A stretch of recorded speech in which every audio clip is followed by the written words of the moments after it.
আর আগে চলে গিয়ে এবার নামাজ শুরু করলো, আল্লাহু আকবার, আর বলার পরে নাভির নিচে হাত। কি করব? নামাজ ছেড়ে দেবো, লাইন থেকে পালিয়ে যাব? আমি আমার নিজের জায়গাটা হাত বাঁধলাম।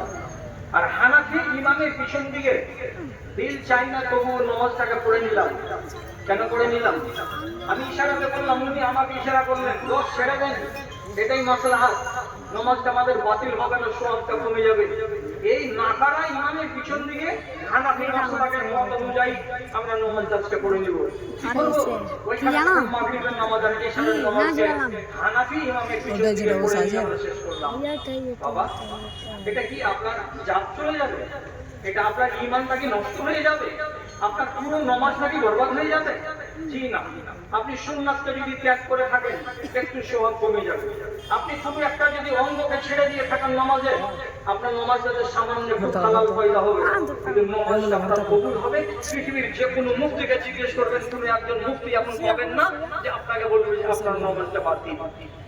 এখন আর থামতে পারি না, আর ভয়ের জ্বালাতে মোবাইলটাও খুলি না। যেমনি মোবাইল খুলছি, একগুলো লোক ইরানকে দিন আর রাত বলছে সালা জাহান্নামী, সালা জাহান্নামী, সালা জাহান্নামী, জাহান্নামের কুকুর, জাহান্নামের কুকুর। আর একগুলো লোক সৌদি আরবকে গাল দিচ্ছে, এ হলো দালাল, এ হলো দালাল, এ হলো দালাল। আর একগুলো লোক গাল দিচ্ছে কাকে?